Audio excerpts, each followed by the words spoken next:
ng presensya na nagbigay ng liwanag, laging nandyan sa aking tabi. Si Jesus, ang liwanag sa aking buhay. Sa panahon ng pagkakamali, siya ang nagmamahal. Hindi tayo iiwan. Kahit ginagawa ko ng kasalanan, siya'y nanatili. Kasalanan.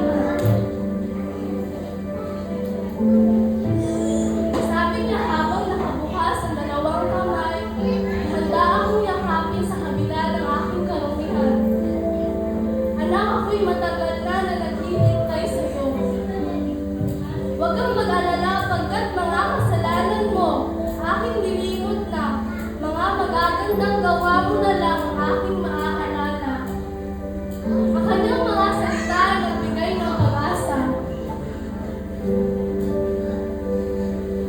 Sa bawat pagsubok, siya'y laging kasama.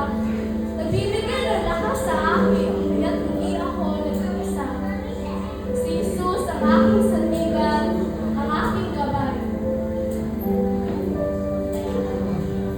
Nang makilala ko siya, unti-unting nagliwanag ang aking buhay, nagkaroon ng saysay, ang daming buhay na patayon. Si Jesus ang kulang sa ating mga puso. Si Jesus ang kulang sa ating mga buhay. Si Jesus, paliwanag ng ating mga buhay na siya ang tanging pag-asa.